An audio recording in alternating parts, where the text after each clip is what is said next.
Bismillahirrahmanirrahim. Assalamualaikum warahmatullahi wabarakatuh. Innal hamdalillah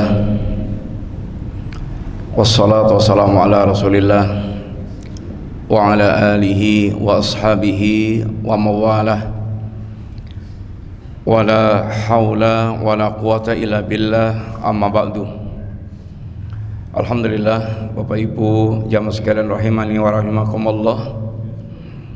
Melanjutkan pembahasan kita mengambil pelajaran dari dakwahnya Nabiullah Nuh alaihi salatu wassalam. Kita sedang berbicara bagaimana Nabiullah Nuh mendakwai kaumnya, bagaimana Nabiullah Nuh mendakwakan tauhid kepada kaumnya. Yang pertama, Nabiullah Nuh menghabarkan kepada mereka bahwa dirinya adalah Rasulun min Rabbil Alamin, adalah Rasul dari Allah Rabbul Alamin. Dirinya adalah nasihun amin, pemberi nasihat yang sangat itu nyata. Mas lihat, orang yang mereka mengaku dirinya Rasul itu ada dua, atau orang mengaku dirinya Nabi itu ada dua macam. Yang pertama, dia adalah asdaqun nas, manusia yang paling jujur, manusia yang paling jujur. Dan yang mengumumkan dirinya seperti ini yaitu Nabiullah, Nabi yang diangkat oleh Allah Ta'ala. Dia akan Allah sertai bukti-bukti yang sangat nyata. Di antaranya adalah mukjizat dan risalah. Mukjizat dan risalah. Sehingga mukjizat dikatakan mukjiz, artinya sesuatu yang melemahkan. Sehingga mukjizat biasanya Allah berikan kepada Nabi sesuatu yang paling mengungguli apa yang paling diunggulkan di zaman itu, sehingga mukjiz sifatnya melemahkan, sehingga orang tidak akan lagi bisa mendustakan tentang yaitu kenabian atau kerasulan Rasul yang diutus oleh Allah Ta'ala. Seperti umpamanya Nabiullah Musa, yang paling diunggulkan di zamannya itu adalah sihir. Maka Allah berikan diantaranya mukjizat tongkat Nabiullah Musa, yang para tukang sihir semuanya tahu itu bukan sihir, sampai bahkan kemudian para tukang sihir yang tadinya berharap besar mendapatkan yaitu kemenangan dan hadiah-hadiah dari Fir'aun, justru kemudian bersungkur, sujud, beriman kepada Nabiullah Musa alaihissalatu wassalam. Di zaman Nabiullah Isa alaihissalatu wassalam, yang paling mereka unggulkan adalah dunia pengobatan. Dan Allah memberikan pada Nabiullah Isa pengobatan yang tidak mungkin bisa dilakukan para dokter di zaman itu. Di zaman Rasulullah SAW yang paling mereka unggulkan adalah syair. Dan Allah berikan Al-Quran kepada Nabiullah Muhammad SAW selain mukjizat yang lain-lainnya, yang mereka betul-betul kayak pakar-pakar syair, mereka nggak bisa berkutik lagi di hadapan Al-Quranul Karim. Bahkan para pakar-pakar syair, tokoh-tokoh Quraisy ini, kalau malam mereka sempat mencuri-curi untuk mendengarkan Nabi SAW membaca Al-Quranul Karim. Ini mukjizat. Tapi Bapak sekalian, walaupun mereka sudah tahu tentang mukjizat yang dimiliki oleh Nabi dan Rasul, wataknya hati mereka yang kafir tidak pula membuat mereka kemudian segera beriman. Kayak termasuk diantaranya kaumnya Nabiullah Saleh, nantang supaya Saleh bisa mengeluarkan unta dari sebuah batu. Allah turuti. Keluarlah unta mukjizat dari batu. Kafir juga, tidak tetap kafir juga, tidak beriman.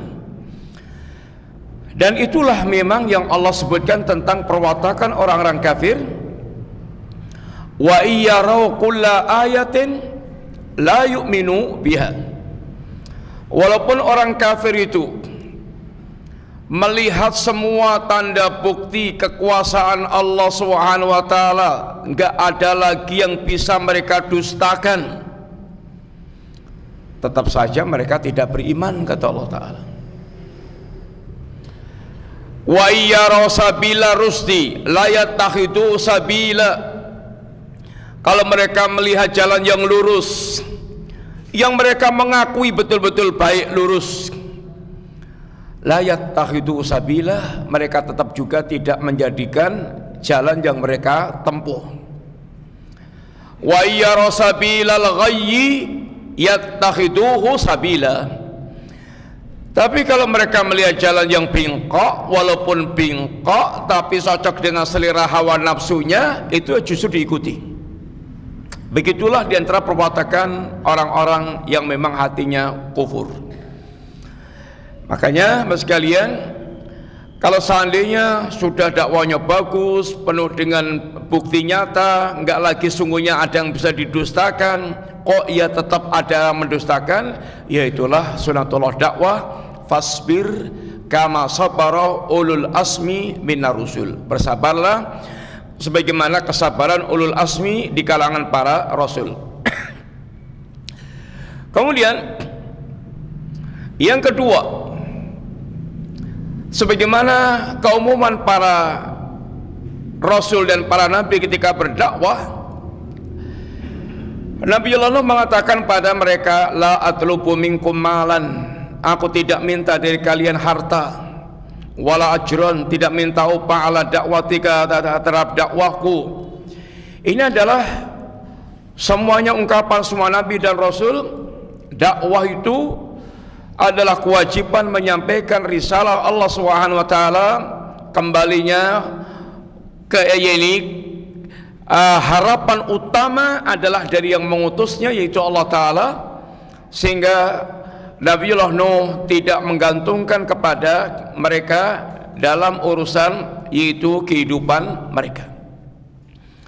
Maka Nabi itu ada yang tukang kayu, ada yang tukang jahit, ada yang ini para pekerja ini membuat berbagai macam produksi. Intinya di antara para nabi mereka memiliki pekerjaan-pekerjaan untuk menghidupi ini dirinya. Dan nyun ngapunten, bukan aib kalau ustadz jualan, ustadz buka toko, ustadz punya usaha, ustadz neng pasar, ustadz buka toko, ustadz dodolan, ya memang punya istri, punya anak, dan harus hidup dengan makan minum, dan hasil yang terbaik adalah hasil perasan keringat sendiri. Hasil perasan keringat sendiri, sehingga mandiri dan tidak menggantungkan kepada ini orang lain. Ini adalah asal dakwah atau pokoknya dakwah. Bagaimana dia betul-betul bisa menyampaikan agama Allah tanpa mengharap kepada mereka, dan bahkan bagaimana mereka mandiri dengan itu penghasilannya. Maka diantara celaan orang-orang kafir kepada Nabi, Rasulullah fil aswaq, Rasulullah di pasar-pasar, Rasulullah pergi ke pasar. Islam mengajarkan kita mandiri. Makanya ketika Abdurrahman bin Auf hijrah ke Madinah, sesungguhnya kalau pakai haji mumpung, wah Masya Allah, sedang ditawari oleh kawannya, saudaranya dari Ansar, kalau mau hartaku tak bagi dua, sehingga separuh hartanya diberikan kepada Abdurrahman bin Auf, separuh untuk diri dan keluarganya. Kata Abdurrahman bin Auf, enggak, tullani aina suq, tunjukkan aja kepadaku di mana pasar, dia ingin mandiri memeras dari hasil keringatnya sendiri, yaitu penghasilan yang akan dia ini kumpulkan. Dan Masya Allah, Abdurrahman bin Auf mulai nol, ibaratnya modal dengkul di Madinah, beliau kemudian menjadi konglomerat, hartanya sampai 6, sekian triliun. Mas sekalian lihat, intinya yang kedua, bahwa dai mereka tidak menginginkan, atau Nabiullah Nuh mengajarkan dalam dakwahnya tidak minta apapun kecuali kepada Allah Ta'ala. Wa ya qaumi la as'alukum alaihi malan in ajriya illa 'ala Allah. Wahai kaum, aku tidak minta kepada kalian harta, upahku tidak lain adalah dari Allah Subhanahu wa Ta'ala. Ini adalah sikap Nabiullah Nuh alaihissalatu wassalam. Yang ketiga, Nabiullah Nuh demikian pula mengkhabarkan kepada mereka, la yu'ti liman istajaba lahu malan. Nabiullah Nuh pula tidak menjanjikan pada mereka memberikan harta bagi orang yang mereka mengikutinya. Yang ikuti aku nanti bakal sugih, yang ikuti aku nanti dapat ini dapat itu, enggak. Tidak menjanjikan berkaitan dengan dunia, sehingga orang masuk Islam itu betul-betul, atau menyambut dakwah itu betul-betul muncul dari hatinya, Tapi Bapak sekalian, memang tidak menjanjikan apapun kepada mereka. Tapi di antara wasilah dakwah yang Nabi ajarkan adalah sering Nabi memikat hatinya orang yang masih lemah dengan harta-harta atau keuntungan-keuntungan duniawi, yang dengan wasilah itu maka mereka dari orang yang tadinya antipati dengan Islam bahkan kemudian mengajak kepada Islam. Yang tadinya sangat membenci Nabi menjadi orang yang sangat mencintai Rasulullah Sallallahu Alaihi Wasallam. Nabi pernah memberikan kepada seorang kepala suku kambing yang banyaknya di antara 2 bukit. Kita bisa bayangkan, bukit ini penuh dengan kambing. Semuanya diberikan kepada kepala suku ini. Sampai kepala suku pulang, dia sudah menyambut dakwah dan bahkan sekarang berdakwah kepada kaumnya, ya kaum, aslimu, inna Muhammadan qad a'ta'an la yakhshal faqra. Wahai kaum, masuklah ke dalam Islam. Muhammad telah memberikan dengan pemberian yang tidak takut miskin.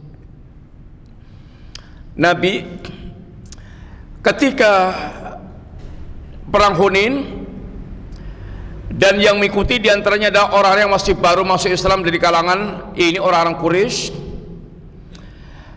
maka ghanimah yang didapatkan di perang Hunain hampir semuanya bahkan dibagikan kepada orang-orang Quraisy, dan Nabi inginkan dengan itu menguatkan hatinya karena mereka baru masih masuk Islam, baru aja. Nabi ingin menguatkan hatinya. Diberikan kepada tokoh Quraisy 300 onta, 100 ditambah terus sampai 300. Sampai orang-orang Ansor ada gerundelan. Kayaknya sih Nabi ini sudah mulai cenderung kepada ini keluarganya, kawan-kawannya. Gerundelan itu nyampe ke telinga Nabi. Maka dikumpulkanlah orang-orang Ansor. Nabi sampaikan satu persatu kenikmatan yang mereka dapatkan dengan kehadiran Nabi. Yang dulunya sesat mendapatkan petunjuk, dulunya fakir menjadi kaya dengan ini ghanimah jihad. Sampai pada kalimat, wahai Ansor, tidak ridhakah kalian pulang dengan Nabiullah dan mereka pulang dengan kambing dan unta-unta mereka? Nabi menyerahkan ini iman mereka Ini menyerahkan yakni keadaan mereka dengan iman yang sudah di hati mereka. Dan Nabi menguatkan hatinya orang Quraisy dengan harta yang diberikan pada mereka, dengan harapan mereka akan lebih kuat, lebih mencintai Islam. Abbas, paman Nabi, di awal-awal masuk Islam pernah minta kepada Nabi kasih, kemudian minta lagi, kasih lagi, sampai suruh ngambil sakwate, tapi ambil sendiri. Yang dari hal seperti ini, maka mereka dari orang yang mereka tertarik kepada Islam dari materi, sampai mereka merasakan Islam di atas segala-galanya, di atas segala-galanya. Bahkan ketika Islam telah merasuk ke dalam hati mereka sekalian, mereka akan sangat murah menjual harta dan jiwa mereka untuk fisabilillah. Ketika hati mereka telah meresapi, telah iman telah meresap dalam hati mereka, maka mereka menjadikan Islam itu kecintaannya di atas segala-galanya, Islam kenikmatan di atas segala-galanya. Bahkan mereka siap melepas apapun demi untuk dia tetap bersama dengan yaitu Islam. Abu Dahdah ketika mendengar ayat Allah, man dzalladzi yuqridullaha qardan hasanan fayudha'ifahu, barang siapa yang memberikan pinjaman kepada Allah dengan pinjaman yang baik, Allah akan mengembalikan pinjamannya dengan berlipat ganda.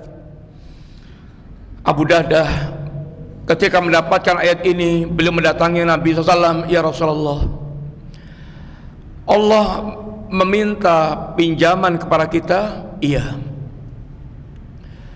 dan Allah akan mengembalikan dengan kembalian yang berlipat-lipat. Dan ungkapan-ungkapannya seperti ini, Bapak sekalian, itu adalah ungkapan kemuliaan Allah kepada hambanya.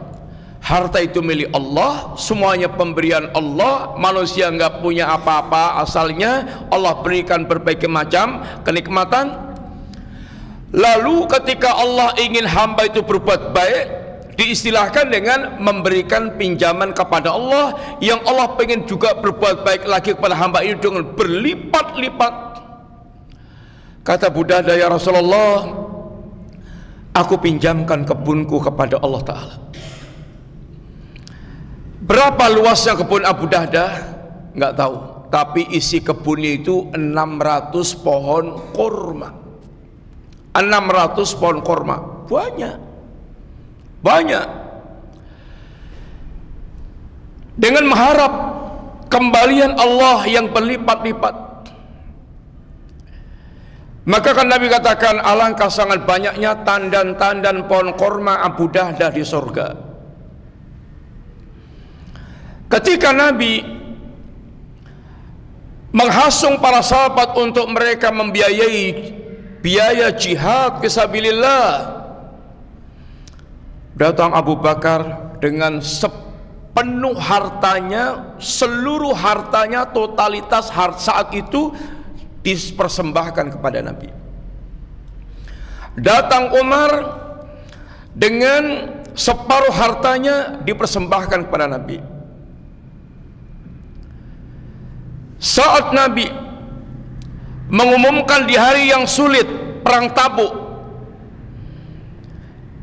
Jaisul Usrah, sehingga pasukannya dikatakan Jaisul Usrah, pasukan yang sulit karena jaraknya jauh, 700-an kilo Madinah ke Tabuk, ditempuh dengan jalan kaki atau naik unta, panasnya ngentang-ngentang.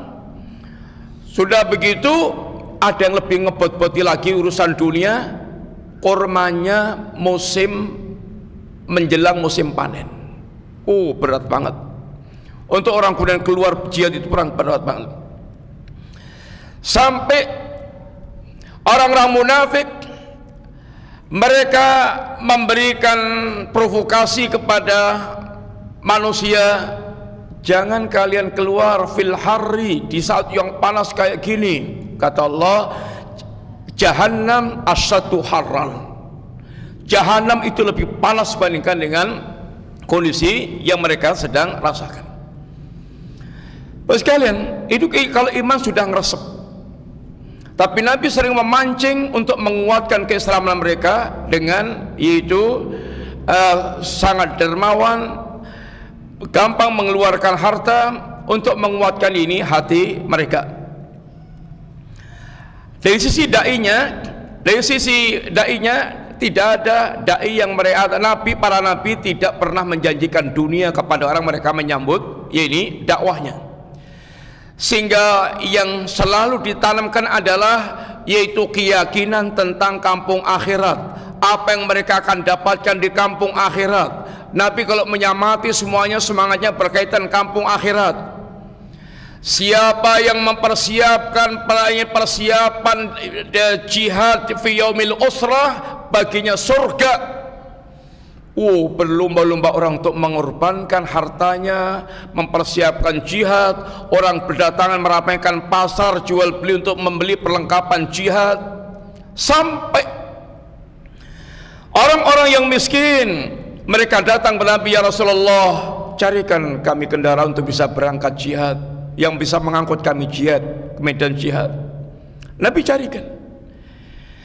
Tetapi Nabi datang dengan kesimpulan, la ajidu ma ahmilukum alaih.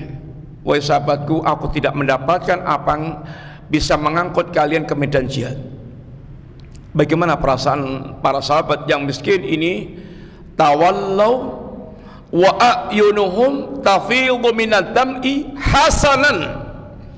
Mereka pulang dalam keadaan air matanya bercucuran dengan air mata disebabkan sedihnya mereka. Tidak ada kendaraan yang bisa mengangkut mereka ke medan jihad, tidak ada yang mereka bisa pakai untuk membiayai jihad. Sampai sekalian, ada seorang sahabat namanya ini Ulbah bin Zaid, sahabat miskin. Dia tidak punya apa-apa yang bisa dia pakai untuk membeli perlengkapan untuk berangkat jihad fisabilillah. Melihat kawan-kawannya mereka sibuk transaksi di pasar, ada membeli pedang, membeli baju besi, membeli perlengkapan kendaraan. Alangkah sangat sedihnya.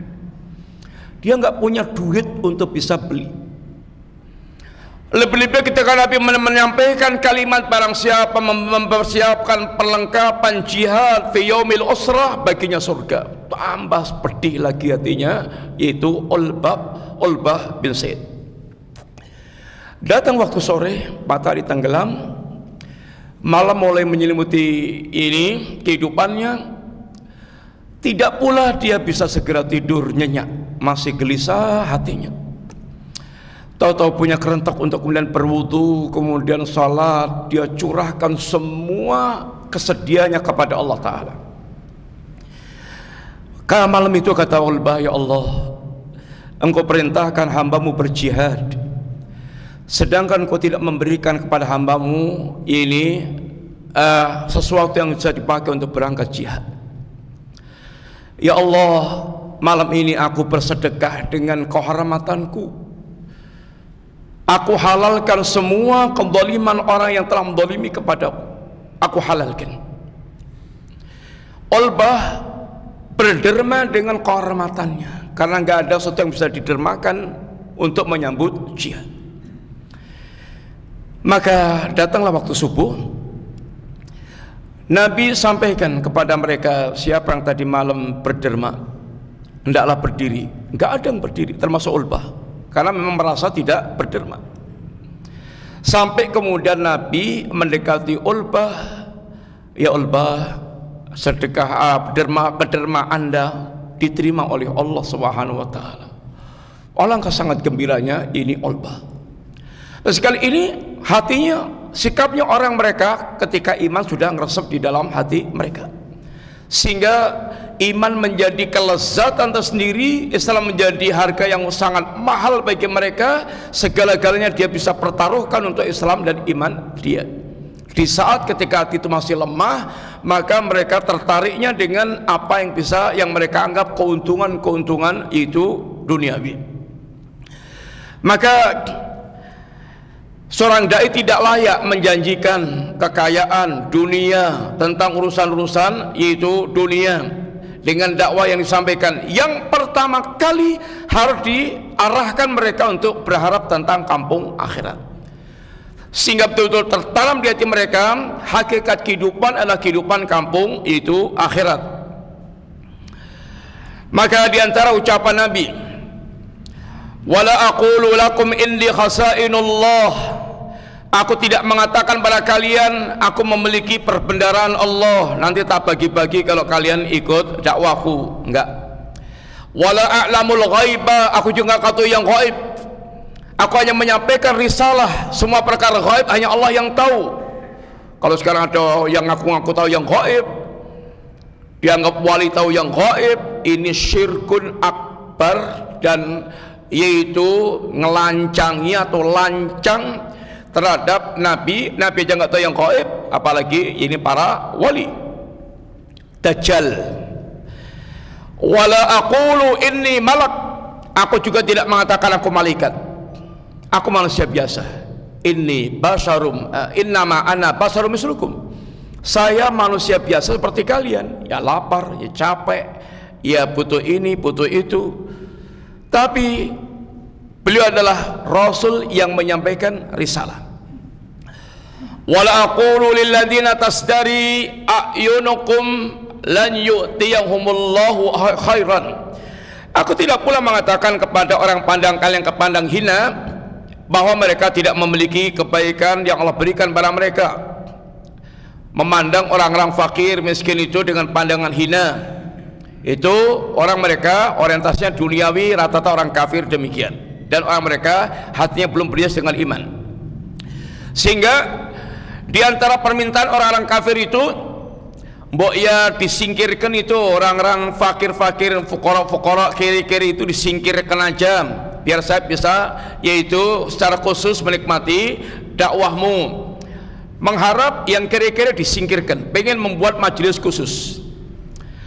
Maka nggak boleh seorang dai dia mengutamakan, sekedar mengutamakan orang-orang kaya, bermajelis khusus dengan orang kaya, lalu mereka tinggalkan orang-orang miskin. Dakwah untuk semua manusia. Kalau orang kaya mau, mereka pengen masuk Islam, pengen tertarik dengan Islam, ngaji, ya datang ke masjid, kemudian mereka mendengarkan pengajian.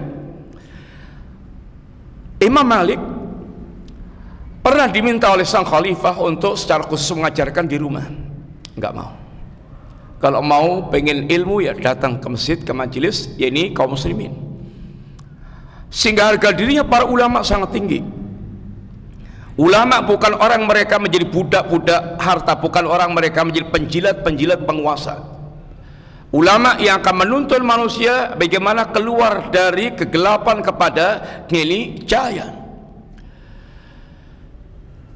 Allahu a'lamu bima fi anfusihim, Allah lebih tahu tentang apa pada diri mereka. Inni idzan laminadh dhalimin, kalau aku harus mengusir orang-orang yang fuqara wal masakin itu, aku termasuk orang yang zalim. Yang keempat,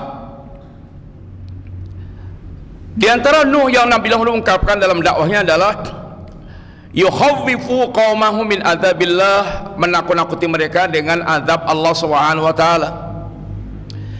Wa yubayyinu lahum annahu yakhafu alaihim, dan menjelaskan kepada mereka Nuh sangat mengkhawatirkan mereka ditimpa azab Allah Subhanahu wa taala.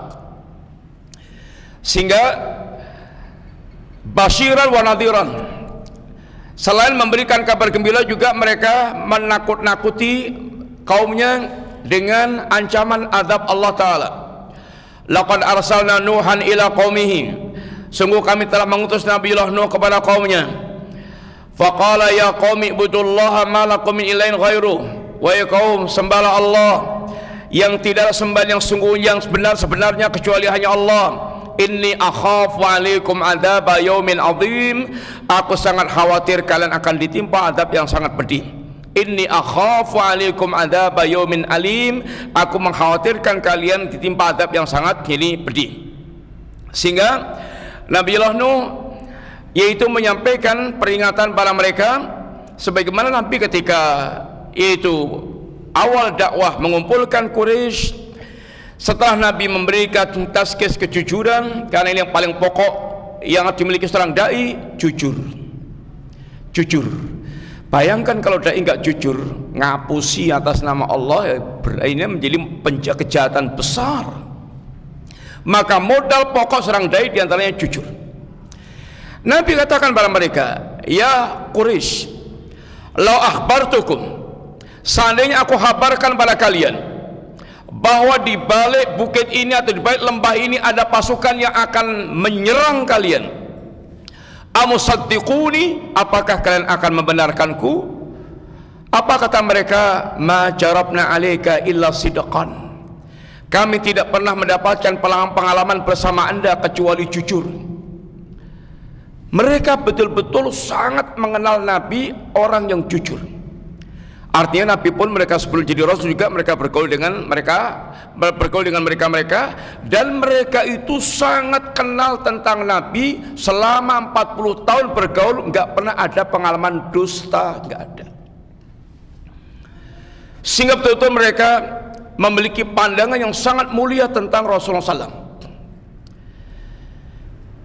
Nabi katakan pada mereka, ini seandainya aku menyampaikan kabar seakan ada pasukan yang menyerang kalian, apakah kalian akan membenarkanku? Mereka katakan, kami tidak pernah mendapatkan pengalaman dusta dari anda. Yang ada adalah pengalaman jujur dan jujur. Maka dai mesti harus memiliki modal yang paling pokok, ini diantaranya adalah kejujuran. Yang kelima, di antara cara Nuh berdakwah adalah Nabiullah mengajak agar mereka mengarahkan pandangannya, istilah kita dengan tadabbur alam, merenungkan tentang ayat-ayat Allah Subhanahu wa taala. Ketika Nabiullah Nuh berdakwah kepada mereka dan mereka tidak pula segera menyambut dakwahnya Nabiullah Nuh alaihissalam, satu di antara yang Nuh katakan apa? Malakum la tarjuna lillahi waqara wa qad khalaqakum atwara alam tarau kaifa khalaqallahu sab'a samawatin tibaqa wa ja'ala al-qamara fihinna nura wa ja'ala syamsa sirajan wallahu ambatakum minal ardi nabatan thumma yu'itukum fiha wa yukhrijukum ikhrajan wallahu ja'ala lakumul arda bisata litasluku minha subulan fijaja. Di antaranya kata Nuh, kalian memang orang yang tidak mengagungkan Allah dengan sebenar-benar pengagungan. Bagi kalian, inti masalah di sini, kenapa orang itu bengal, kenapa orang itu keras kepala, kenapa orang itu susah banget untuk menjalankan agamanya, sehingga dia durhaka dan durhaka, maksiat dan maksiat. Kuncinya ada hatinya tidak mengagungkan Allah. Hatinya tidak mengagungkan Allah. Kalau sudah hatinya sudah tidak ada rasa pengagungan kepada Allah, yang ada pelecehan, penghinaan, semakin dia menentang, memusuhi, akan bersikap ugal-ugalan. Itu ketika hatinya nggak ada pengagungan kepada Allah Ta'ala. Beda ketika hati itu sudah tertanam rasa pengagungan kepada Allah. Para sahabat Nabi, Masya Allah, bagaimana mereka tunduk kepada Allah setunduk-tunduknya, sepatuh-patuhnya, walaupun sangat bertentangan dengan hawa nafsunya. Bapak sekalian, oleh karena itulah di sini kuncinya kenapa para nabi dan para rasul mereka awal dakwahnya semuanya tanpa kecuali, yang pertama kali ditanamkan kepada mereka adalah pengenalan tentang Allah dan pengenalan tentang hal-hal yang harus mereka yakini berkaitan dengan yaumul akhir, tentang akidah-akidah yang perlu disampaikan, dan karena itu berkaitan dengan apa yang mesti tertanam di dalam hati mereka. Karena hati ini yang akan nanti menjadi poros penggerak seluruh jenis amalan. Kenapa yang satunya itu kalau ke masjid itu sregep banget, sangat semangat, enteng banget. Yang satunya kalau ke masjid itu kayak mau jebol ompak, berat banget, kayak mau datang ke tempat pembantaian. Semuanya kembali kepada apa yang ada di dalam hati mereka. Yang satu ngeluarkan sampai miliaran, puluhan miliar, kalau perlu ratusan miliar, itu calcul-calcul kayak buang debu. Yang satu mau mengeluarkan 1000 aja mikirnya ping 1000, pelitnya Masya Allah luar biasa. Kenapa sih? Kembalinya kepada apa yang ada yang tertanam di dalam hati mereka.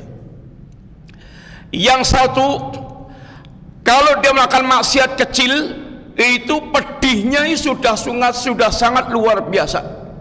Yang satu, walaupun maksiatnya gede-gede, masih bisa ketawa ngakak, masih bisa diam, itu kayak nggak ada masalah apapun. Semuanya kembalinya kepada apa yang ada di dalam hati mereka.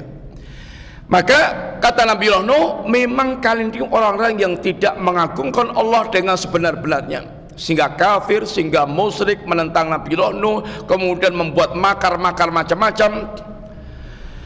Wa qad khalaqakum atwara. Mbok ya kalian merenung, Allah telah menciptakan kalian dengan bertahap, dari nutfah menjadi alaqah, menjadi mudghah, menjadi janin, menjadi bayi, menjadi tumbuh berkembang, dewasa, tahu-tahu jadi kayak Fir'aun, kayak iblis, kayak Abu Jahal, penentang keras. Mbok ya lihat dulu gimana kejadiannya. Alam taro kaifa khalaqallahu sab'a samawatin tibaqan. Mbok lihat bagaimana Allah itu telah menciptakan langit berlapis 7 bertingkat-tingkat. Wajalal qamara fihinna nura, jadikan bulan bersinar bercahaya. Wajalal samsa siraja, matahari bersinar. Ini semuanya merupakan bagian tanda-tanda kekuasaan Allah. Mbok ya melihat ke arah sana biar tahu kekuasaan Allah, kemudian menimbulkan ya ini gimana. Ini dulu bagi sekalian, mudah-mudahan manfaat. Waktu isya, insyaallah kita lanjutkan pembahasan akan datang bismillah. Antunun wa sallallahu ala nabiyyina Muhammadin wa ala alihi wasallam. Assalamualaikum warahmatullahi wabarakatuh.